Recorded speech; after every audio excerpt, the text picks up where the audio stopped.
All right, welcome to the Cube Boys. My name is Jeremy. My name is Akeem. And we are now reviewing Chapter 11 of George M. Johnson's All Boys Are Blue. Chapter 11, which is Boys Will Be Boys. Yes. Boys Will Be Boys. Would you like to get us started, friend? So this was a little bit different for me because I think I just had a lot of and I'm looking at my phone, but I have a lot of moments I was just writing down. I didn't have that much this time. Oh, I maybe had 3 or 4 points. Okay, this might be. You might want to ask your question, but no, you can go ahead. George details a moment and mentioned several times in the beginning of this chapter, now that you're dead, was talking about the death of George's cousin, and then also another person that he had an experience with. Yeah, but also approaching it with being so delicate. With I consulted my aunt, I consulted my uncle, which I think is the cousin's father, and just George's community, George's circle. How do I go about this and stuff like that. So that was. And it was almost preparing us, as we're going into this chapter. And I don't know. I think at first, I guess my thing was, I think that was interesting just to see how much work went into this chapter. And I think, as George mentioned, that this was one of the most important, if not the most important chapter of this book, at least for George, because it defined who George was, and it opened up about George's sexuality in a new light.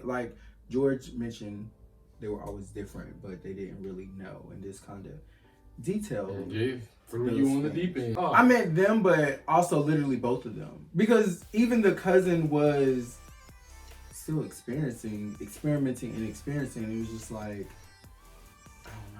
And George was, I would say, throughout this entire chapter, he was delicate with understanding why the people involved made the decisions, and also respecting his own feelings during the process. I will say this, more than anything, what I've got from this chapter in particular, George has had therapy. And George is in a much better place. Yeah. George has had therapy. George is absolutely. Yeah. It's just in a better place. And it's beautiful because even, and we're jumping around a little bit, but even when George talked about when this cousin died, they weren't still over it. You know what I mean? George was I ain't done healing yet, so I don't know how to feel. To be real about it, that's what I'm saying. Yeah. He can understand, you came, those actions that you performed were from a place of shame and, hurt from the self that you were rejected of experiencing. However, it still affected me. Right. And I'm not going to deny myself those feelings because they happened to me. Yeah. How did you feel about, because this is one thing as George was going through this experience, because George described it as this was a crash course for sexuality. So, and as George mentioned, there is no handbook to learn sexuality as a queer boy, really as a queer person. I mean, again, in that moment as a queer boy, so it's just we're learning as time goes on how to really pay attention to queer people, young queer people, so that they have the space to, but especially not when we were younger or when he was younger. I was going to ask, in conjunction with that question, do you even, and this just came to mind, do you remember sex ed? Oh, yeah. We called it Phlebas. I don't remember what it stood for, but I remember 4th and 5th grade. Or I remember it was actually in 5th grade, and then 4th grade, because we shared, we moved around a lot, so I changed schools. So when I went to this new school, it was the talk of the town in 4th grade,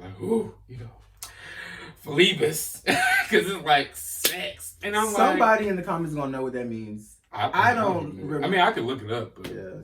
I mean, it was just, that's what it was called. And in 5th grade, we had, I don't know if it was a day or a week, but we went to another teacher's room and we all kind of sat around and watched a video about the things. Birds and bees. I mean, I do remember slightly, but I feel like I was just so disinterested because I deep down internally knew like this has nothing to do with me. Yeah, like, I mean, I didn't understand it either. So, but it was just like, it's just exciting because everyone else is excited about it. But let me tell you, them kids at my school they were already getting it in. And so I just wonder. In the 4th and 5th grade, yeah. And that's the thing. I just wonder, and I guess no, I'm just thinking of like how to say this because it's so interesting. It's like, for one, the country or most people are like, oh my God, we don't want to expose children to sex and then not gay sex, blah, blah, blah. But it's like, y'all doing this, right? But I was going to ask, I wonder, or what do you think would happen? Or if it's even a possibility, because as George mentioned, there's no handbook. How wonderful would it be if it was shared? Same way they're sharing about heterosexual sex. Like, I mean, because granted, I feel like you can't say, are you gay? Are you gay? Like, put that on a paper. I mean, I don't know what violation that'll be, but it's like, okay, if you're gay, you get to go to this class, and y'all get to talk about this type of sex. I don't think it should be separated at all. Right, but that's what I'm saying. It's like, versus y'all are shoving this down our face and showing that to everybody. So why not show the plethora of things? My thoughts on that are, I would say, I don't think they're radical. They're just different because I feel like it's going to be seen as radical, though. I don't. Because, to be fair, we have spent millennia, centuries, knowing one way of, or being exposed to one way of life. It's like man, woman, sun, moon, land and sea. It's always been a binary. It's just within recent decades that we're exposing, it's been a spectrum the whole time. Even throughout history, there have been people that have explored different levels of sexuality. We're just now okay with, or we're getting to the place where we're like, that's actually okay. That's my girl. Yeah. Right.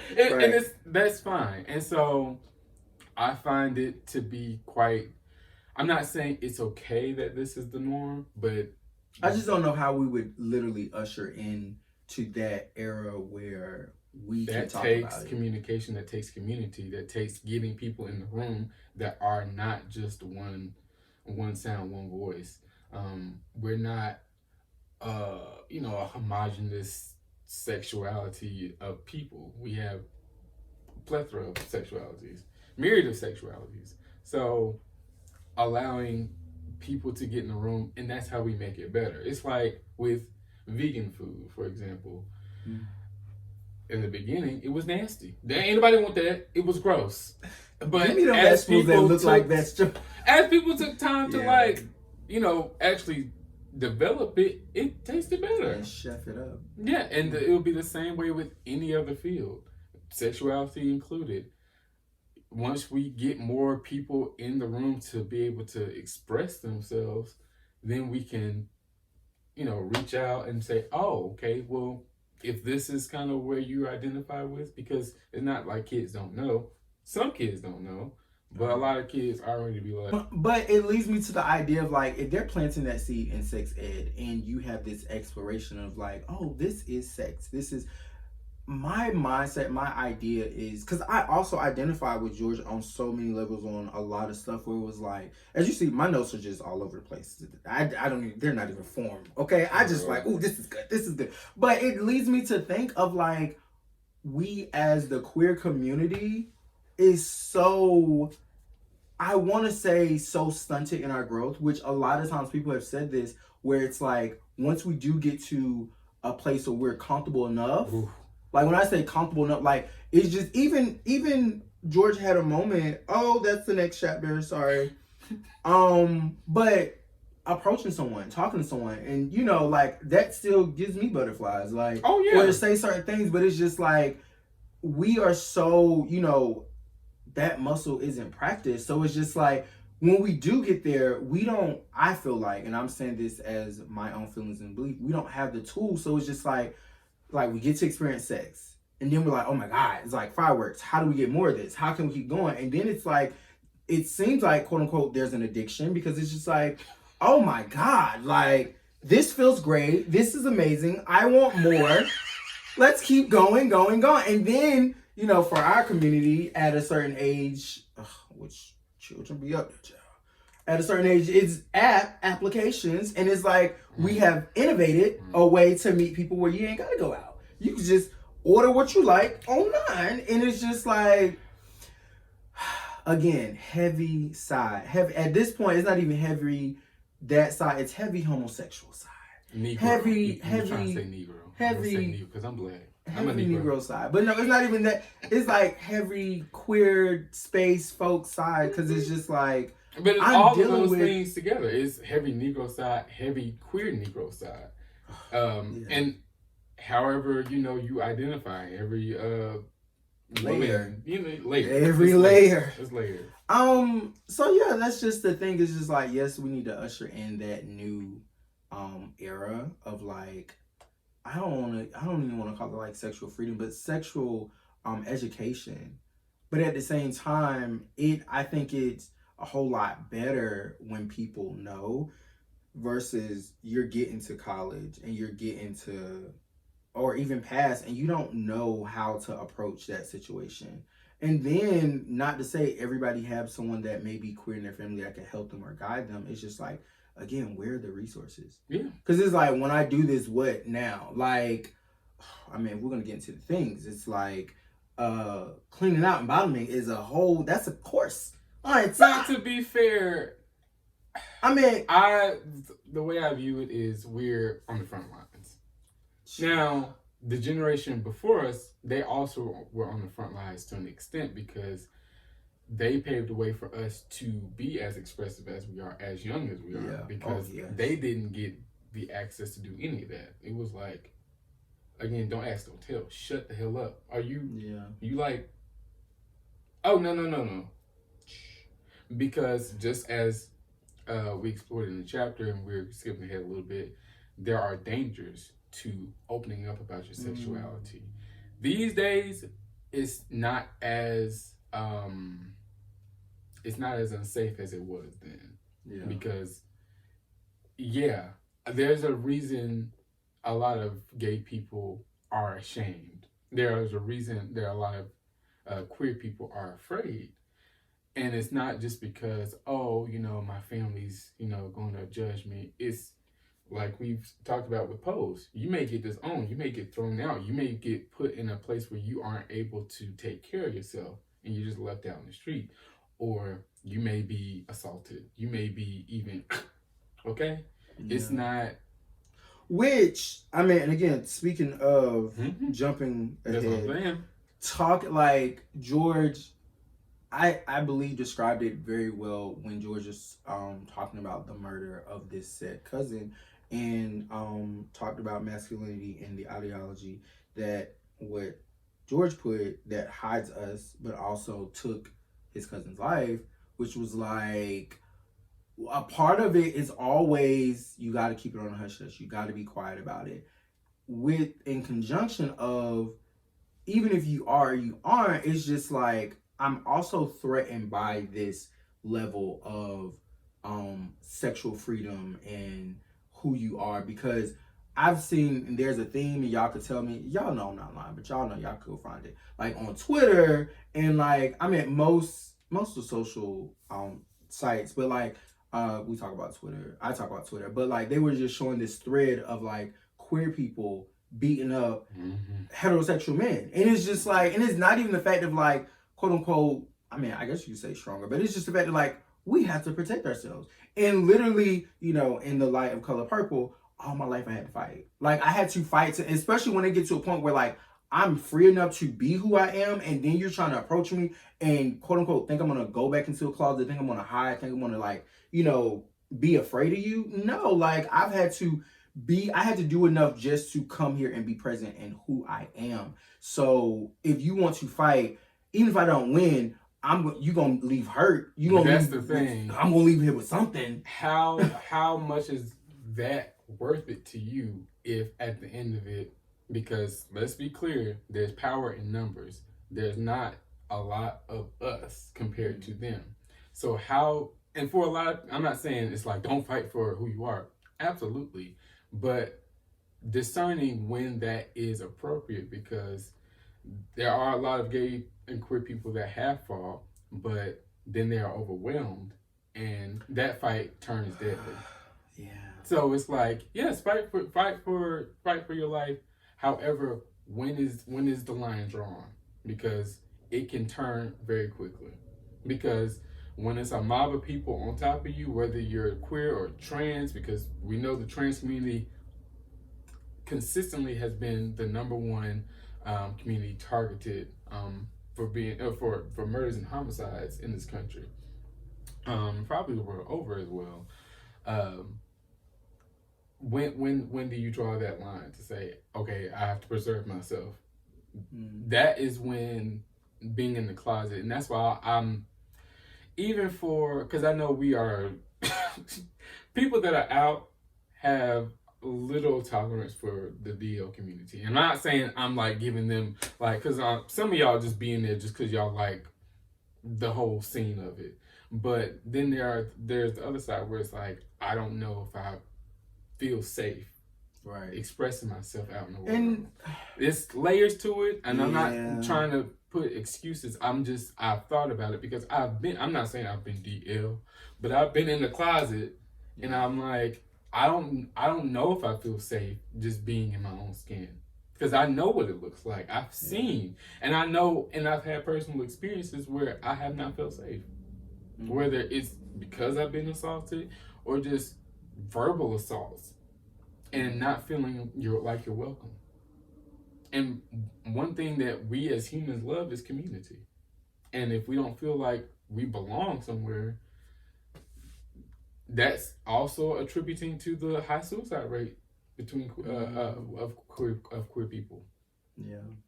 So it's a sandwich of layers and history, and we're still figuring it out. But this is how we figure it out, by talking about it. Because when we don't talk about it, that leads to people in power being able to write our narratives instead of us then being able to tell it. And that's why it's important to tell the truth. And even when it is, kind of tense or rough, to then also still share, like George has, of his experiences, because it's important that people, okay, I can identify with that. Yeah. And people need to know of the pain and the hurt and the atrocities that we face. Yeah. I was gonna say, George definitely made that a point, because George mentioned said the line, it's important to tell our story to a generation of queer explorers. And when George said that, George said your story and mine. So it's like there's two sides. And that's why I said, when I say, if this was not an advertisement for therapy, honey, it was just like, because yes, you harmed me, but I also, and George ended it with this, which again, I don't know what your questions are, but George said it's not a requirement to find empathy for your abuser, but you should make it a requirement to hold your abuser accountable. So it's just like, and this happens to be a family member, and most of the time, like, that's how straight, gay, or whatever, that's how most abuse happen. It's somebody that somebody that you're close to. So it's just like, yeah, like, hold these people accountable. Is like, I'm not gonna not recognize that you may have gone through something, but at the same time, you did something wrong. So yeah, and that, again, talking about the layers, because as George was talking about their cousin, it was just like, I can also recognize that you probably dealt with some stuff in the past, or in your life, that messed you up. But there was a line about, like, who taught you that? Like, that you have to take outside of all this stuff, is like, who prematurely taught you this was a way to, like, this was a way to love, this was a way to show some type of affection, which, again, when you get to that point, it's like, this is pretty advanced. Like, what in the world? And it's like, you have to be exposed. Because at a certain point, I mean, in my mind, I think we're all pure. Like, even when you think of, when I say that, I'm saying, like, even when you think of, like, shows and how that's an influence of, like, we watch stuff, there are certain things to us as adults that we could laugh at that children of a certain age are not going to get or not going to understand. It may have, like, some sexual undertones or just some life in general, like paying bills. A lot of those kids shows. Yeah. And you go back and watch it, and you're like, huh. Yeah. And you just didn't know what you were watching, or you just didn't understand everything. So it's just like, that's the thing. But like George mentioned, like, you yourself clearly had some trauma that was, you know, unaddressed, or, you know, had issues that you had to deal with. And you found me. So you identify with me, therefore you felt that you could share in the experience.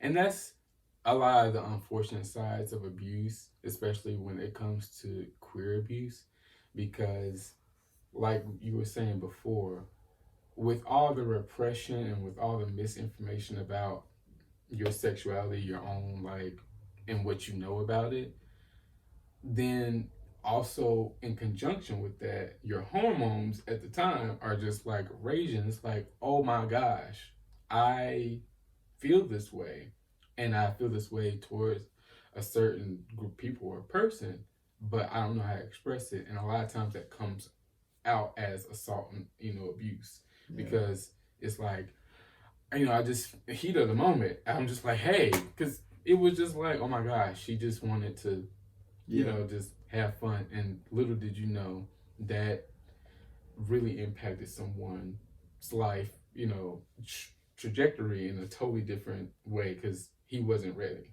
Yeah, absolutely. And it wasn't consenting. Yeah. You know, biggest point. Yeah. It wasn't a consenting situation. It was so many lines in this chapter.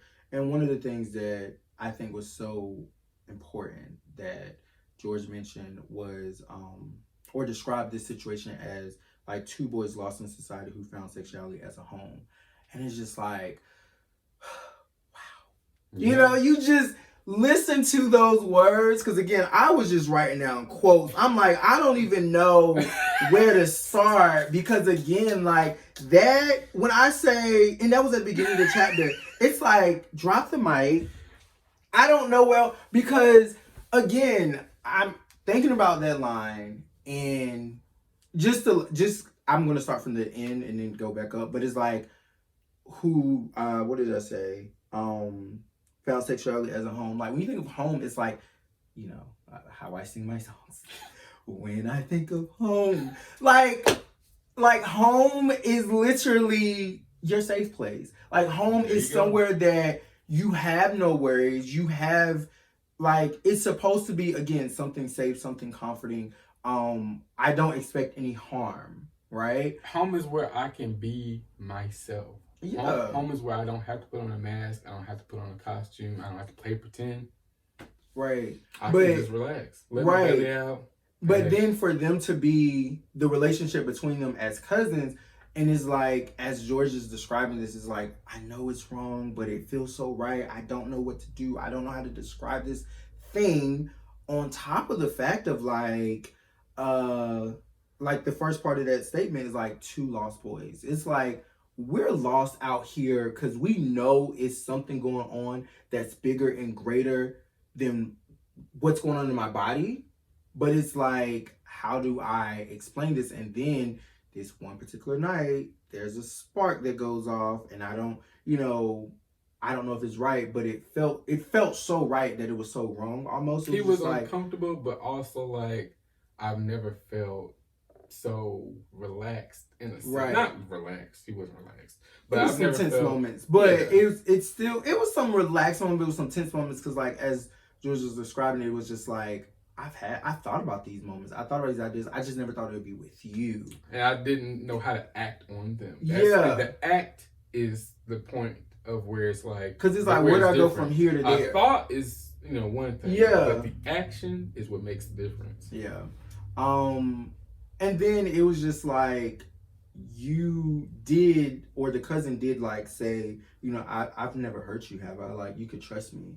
And it was just like, haven't hurt me. Again, it's a manipulation tactic. Yeah, but it's just like, you haven't hurt me, and not seeing how this is going to, eventually, or is hurting me now in a way that is not necessarily like, there's no physical, but like the emotional, the internal, the trauma. And it's just like, oh my God, like what happened? Because even the next morning, cousin is sleeping like a baby. Cousin is cool. I mean, he did that because he wanted to build trust so he'd get what he wanted. Right. It wasn't really about George. Right, but that's what I'm saying. But George, dealing with it internally is just like, what just happened? Like, did this happen? Was this a dream?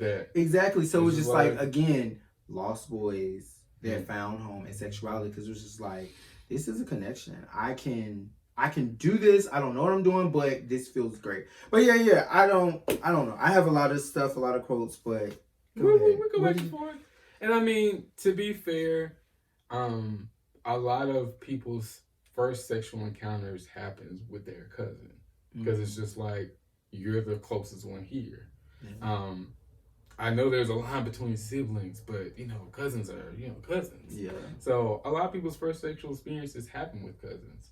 And then we understand why that is not necessarily okay these days. Yeah. Back in the day, it was fine. People were like, oh yeah, I married my third cousin. I mean, but on top of the fact of like, and maybe just understanding, but it's also in my mind, and gosh, I'm trying to think of like how to say it, because I'm thinking of so many ways, and now I'm like, I'm like, I don't want children listening or whatever. But like, one of the things is just like childhood, I think is so important, and it's so, Absolutely. It should be so treasured, because it's just like, and the reason, the thoughts that was coming to my mind was like, I think of my sister, and I think how much she values, I want my children to be children. I don't want them to know any type of trauma, at least the ones that I can avoid them from knowing. You know what I mean? The ones that I can shield them from, that are sensible. It's not like, I want you to be delusional. Like, you're black. This is how the world's going to operate. That's a different thing. But I'm just saying, like, stuff like sex, no. Like, you know what I mean? Like, experience it at the right time. But it's just like, we're not trying to premature. And not just saying her. Yes, that's the thing. It's just like, in that moment, like George said, like, he wasn't ready. He wasn't ready. Even in the thing, I think the beautiful thing is, if George in would the action, I will say, because my thoughts on that are, children are sexual. I'm not saying that they want to have sex, but they are sexually curious sometimes. Even babies get hard. It's just like, it happens. Yeah. Exposing your child to information, like you said, knowing your child and knowing kind of what levels to go from. If your child is already expressing interest, saying, oh no, you're not ready. Yes, they are. Yeah. That is when you need to have the conversation. If they're already interested in going on dates, or they want to start doing things with their bodies, and it's like, have the conversation so that they are not ill-informed and going out here and doing whatever with people that are ready to exploit them. That is how we get babies when, you 17. Go ahead and give them the exposure, the information, so that you can let them know, hey, this is what happens. Here are the consequences. Yes, it may feel like this temporarily, but these may have long, whether it is, this or that. That doesn't mean, oh, well, I don't think it's, again, these are people that you're preparing to be adults. They are not going to be kids forever. And that let them have a childhood, but also they're going to be an adult for the rest of their lives. Right. Give them the information. Right. It's like childhood, but that made me also think about when you said that. It's like, I saw that people were saying, like, I'm raising little people. So, like, these people are going to be adults. Yes. They're not going to be your child forever. They're going to be a grown person. Yeah. I don't know. It's a lot. It's an onion, is all I can say. Because we talked about addressing traumatic abuse as, like an informed and evolved individual at this point where you know better, as opposed to how you may have addressed it when you didn't know. The lack of information for queer people, people in the LGBTQ spectrum about sex and gender, intercourse, hormones, feelings, and the shame of your identity. that influence fear and secrets that cause harm. Because to keep it clear, it wasn't just one experience that George shared. They shared the experience with their cousin, and they also shared an experience with a boy in school. Yeah. That also experienced fear and shame because of their sexuality, but because they were popular, they could kind of skirt around. Yeah. And that was a point that I wanted to bring up. Okay. Because there's a lot of people that align with straight passing. Mm-hmm. Straight passing, whereas people that aren't as straight passing don't get the privileges that straight. Now there are pros and cons to both sides. Yes. So with straight passing, you can go around, but you have to uphold the mask, the costume. You have to play pretend, and that gets tiring. I did that for a long time. Mm-hmm. I'm not saying I'm straight passing now because I don't believe I am, but for a long time, I was like, because I felt that was the safest route for me. I didn't feel safe being in my sexuality, and at least from the young man's experience, that led to him acting out deviant behavior. Yeah, because now you're abusing other people, and that, in conjunction with the title, and it made me, because we can talk about the title, because it made me think that's a point. Yeah, it made me think of that's a point right there. You know, I hate to bring it 45. Wow. Grab him by the you know, and how that's just okay. Yeah, and it's literally he was the president of the United States talking about assaulting people. I could have sworn it came out before. We elected him. I'm saying he did say it before, and we still elected him to be the president. Gotcha. And still, I didn't. I'm saying the electoral college, because the people didn't either. Okay, that's another aside from the aside, because we still dealing with that. Anywho, this year alone is finna be a year. But yes, like you said, just to unpack everything. That's why I'm just like, this whole chapter was like let's unpack it. Talking about the assault from the student is like, because I believe he also passed away. Oh, okay. Both of them did. Okay. But don't quote me. But the interesting thing is just like, I feel like I remember times where I would either get teased, especially like when it's like a boys situation, or especially like gym time. Oh my God, I hated gym. I don't want to change in front of boys. I don't want to be around boys, because I feel like I was going to get caught just looking. I thought I was going to get caught. I mean, that too. Honey, those were always uncontrollable. I mean, it's like, get yourself together. Why now? Oh, I'm like, cause it's like, get yourself together. And it's just like, that's why, honey, I was the one. I'm like, I'm open my locker.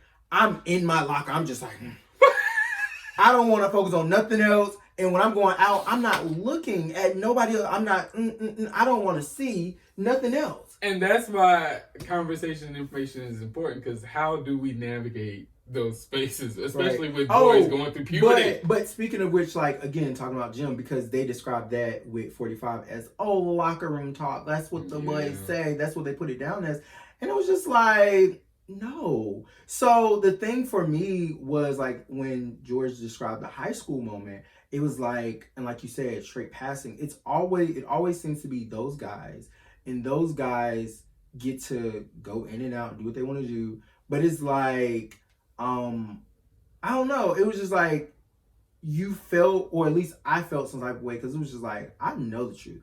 And now, to be fair, he got clocked.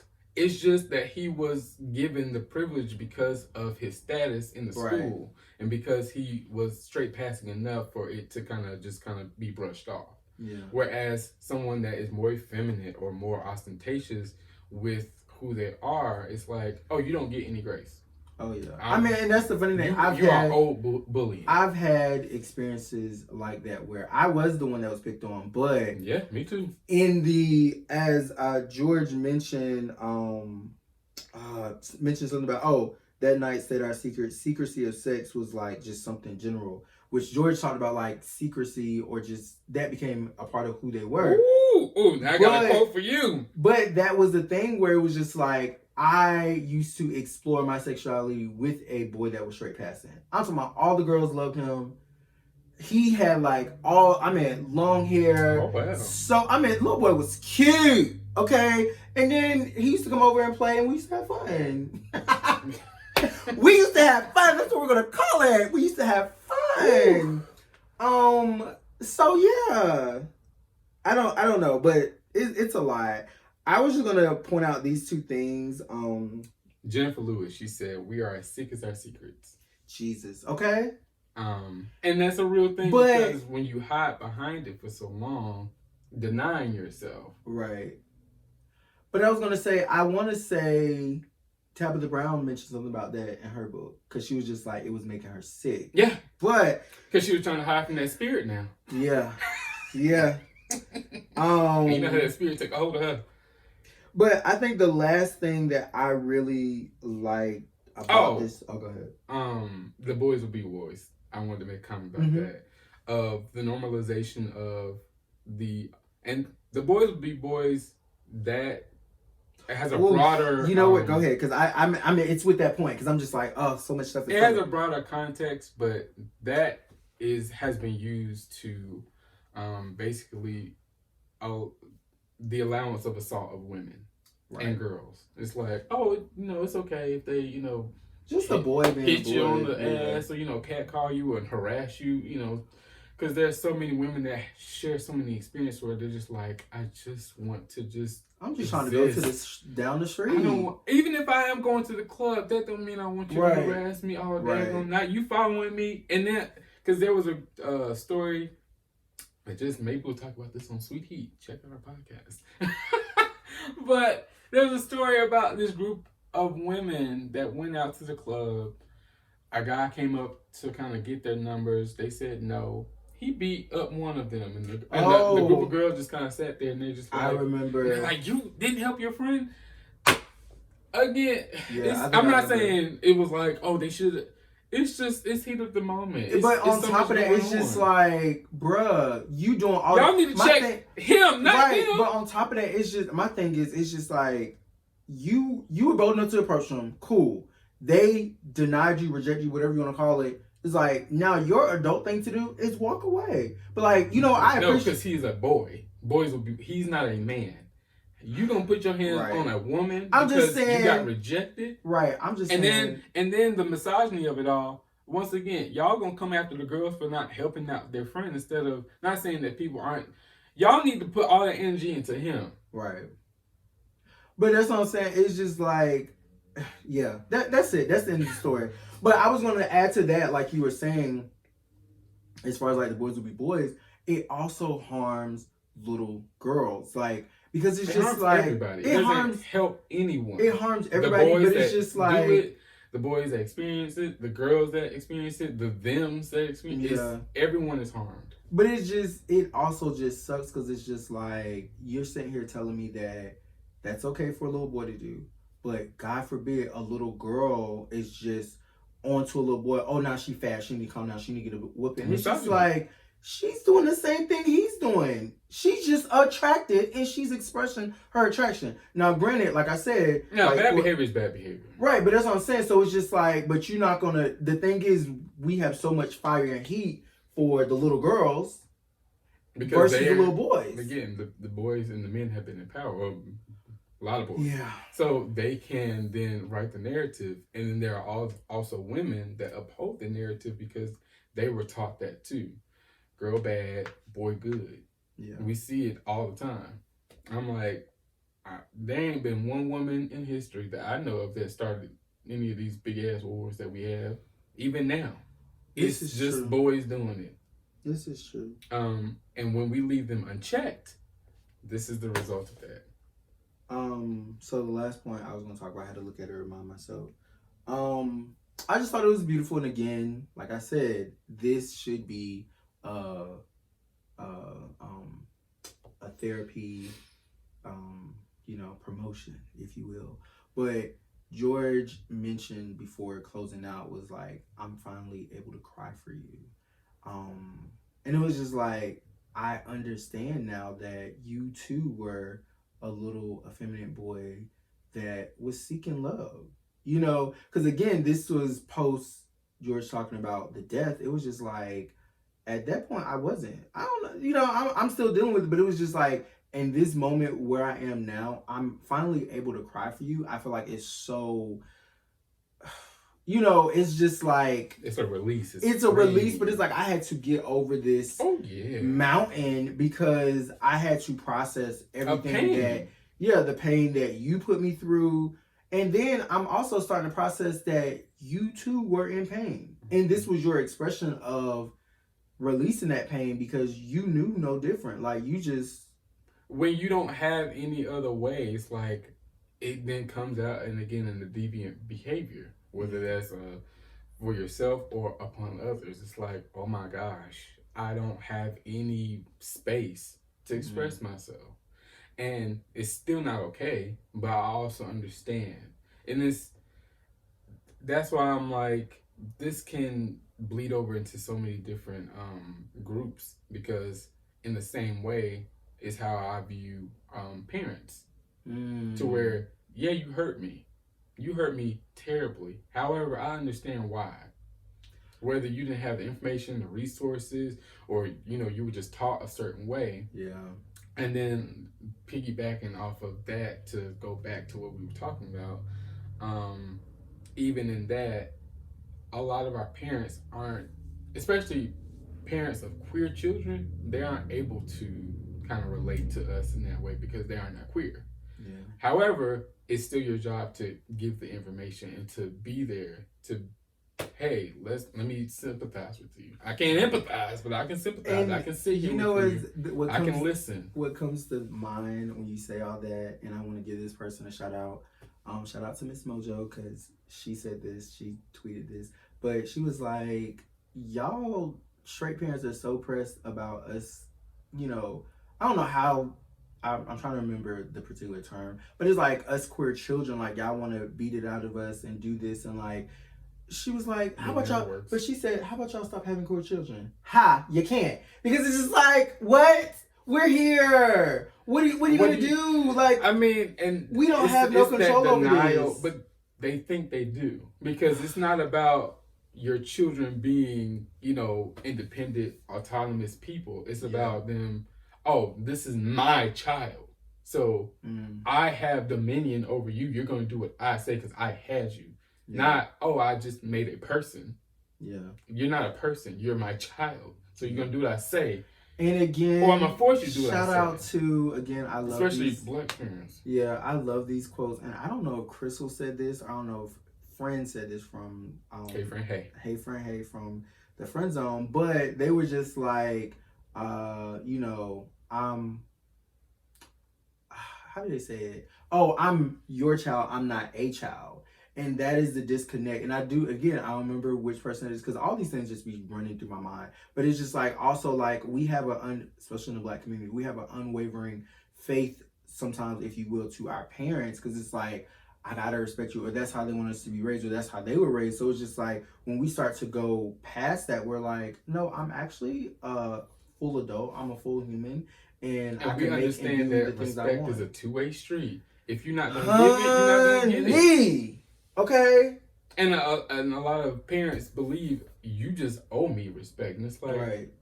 Do you not understand that you being the parent, you have to teach it? And if you are never going to offer the respect to... That's, again, why we talked about before, why a lot of kids or parents or, you know, children... Parents, what am I talking about? Children go no contact. Because it's like, oh... You disrespect me and abuse me my whole life. Especially when you get to a point of realization. Because sometimes I feel like we don't. Some of us, like, we don't realize because we just think that it's normal. Same thing with going back to this chapter, like this book. It's just like some of us, or either we may repress that situation, or like the abuser in the situation, like imagine that it is normal and this is how it's supposed to express his love. So again, George talked about that. cycle of trauma. It's just like, I'm gonna do this, and this is what it is, and then this happened to me, and I'm gonna do it to somebody else, and then it just keeps going, because there's no telling what or how or when that cousin may have done it again. Because on top of that, I don't think it was a detail. It was a detail to share that the cousin was involved in a fight with other cousins, right? That night. That's why that cousin was coming over to spend the night in the very beginning of the book, in the very beginning of that chapter. But I just listened to it, so it's okay. I was doing it way back. And I was like, I got to struggle. But I didn't put that down. But I'm just saying, to read more into the chapter, that what's not on the page, we don't know if that may have been a connection, to that, where that cousin may have tried somebody else. And that was a fight, and they never spoke about it. You know what I mean? They never came out and said, oh, they did this, but they just were fighting. And it was just like, this fight is unresolved, right? So now this cousin is being relocated to another location within the family. And again, cycle. We don't necessarily know what that fight was about. And then we don't know what happened when that cousin left, George and that family. So again, it's a lot. It's layered, and I think this was a phenomenal chapter. Okay, my last point, and I'm done. I wanted to piggyback again because to the straight passing. Now, George, they were able to get away with mitigating some of the bullying because of, I guess, acceptable behaviors that he did in the eyes of the community. He was good at sports. He was, active. Whereas queer people like us, I was not doing that. We know why I wasn't good at sports. Thanks, Mom. If you don't know, go listen to the story from another chapter. It's a great story. I enjoy it. It's terrible for him, but but I'm better now. Yeah, but it's like these types of things that, and it's not like, oh, sports are exclusive to heterosexual people. It's like, oh no. It's automatically assumed, though. That's the other problem. But it goes into the whole boys will be boys because of the culture that we've created around these activities. And not that the sport is, by itself just this way. It's the culture we created around football. Locker room talk. Locker rooms, basketball, like who, masculine, a lot of testosterone up in here. To where there's not a room for any softness. There's not any room for any type of like soft landings. Oh no, it's just hard. And we're not every time. The only time we doing that. Child, only time it is bang bang pow pow. The lights may be on or off. But even then, a little softness. Yeah. Oh, that is ultimate. Dynamics. That is ultimate vulnerability. But yeah.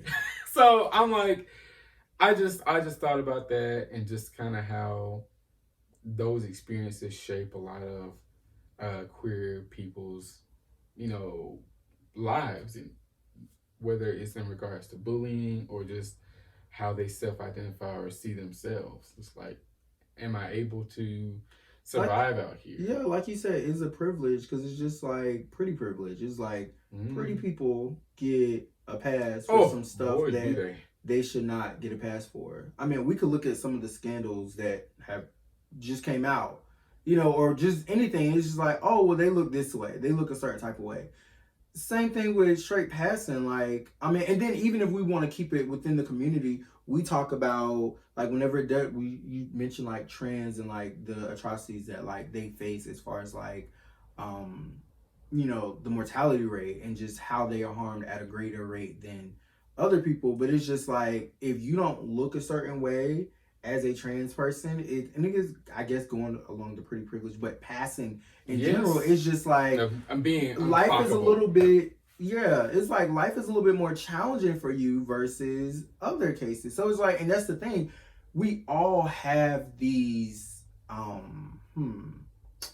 would say challenges, if you will, but we all have these experiences where it's like, it's either yes or no. It's almost like, is you black or you not? You know what I mean? But it's like, it's either you pass or you don't. And it's always funny to me sometimes that some women don't always clock the people that we like, the gay men that I can easily recognize. I mean, and sometimes these people are, I think, as George mentioned with the cousin, like, be with women all their life. Oh yeah. And it's just like, but that's the thing about something right in the sexuality, water. where it's like you can like both. Yeah, and that's not right. That's not the problem. And that's the thing. It's just the truth telling of it all. So, but let me finish my last point. When it comes to straight passing for some people, or whether they get the stamp of approval from the heterosexual community, those that don't have to find other spaces to exist in, and why community is important. Yes, but I was also going to segue this a little bit into saying this is why we also find a lot of queer people in the church, because the church is a nice, safe space for you to be soft and not have to have so much of that like aggression, like boys will be boys nature. Where it's like I can find my community here. And not saying it's perfect. I'm not saying it's perfect. I'm just saying, a lot of church is to me. I'm not saying let's go into it. I'm just saying that is kind of where those spaces. When we talk about the onion, I mean, it is an onion. Okay, talk about from the outside in. But yeah, that's all I got. That's all for you. That's all. Well, that's chapter 11. Boys will be boys from George and Jocelyn. All boys aren't blue, because he definitely talked about. Oh yeah. The gray spaces. Oh, the gray space. Dang it! That was a good point. But no. That was when inside this chapter is when George acknowledged, I guess you could say, the title of. I mean, he has been, but he definitely kind of emphasized it was more on point, because it was just like, for you yourself, cousin, you like also you always lived in the gray, and it's just it's a lie. It's real, and to be fair, we all live in the gray, because it's not just a binary system of you pink and you blue, and those colors mean this. They mean what we want them to mean, because to be fair, if we want to have a little history lesson, pink was a boy's color before like the or maybe like the late 1800s, early 1900s. It was a boy's color until it was just like, oh no, boys are blue, girls are pink now. Because pink used to be a boy's color. But anyways, that was the chapter. Just a little side comment that I have. Clearly we have artwork now. Hopefully that is let us know what you think. Let us know what you think in the comments. We've changed up some of the seating. Hopefully that is also appealing to the people. We're trying to make sure that our content is visually appealing, as well as just engaging with the content that we speak about as well. Yeah. So thank you for your suggestions. Any more suggestions? We'll be setting up a Patreon so that you can also donate to the cause, so that we can develop our little studio into our big studio. Thanks, guys. Thank you all. Make sure y'all leave a like, comment, subscribe. Again, we really appreciate you watching the video and all your suggestions, your comments. Like, comment, subscribe, share. Don't forget to share. Yes, I'm Jeremy. I'm Akeem. And we'll catch you on chapter 12. Yeah.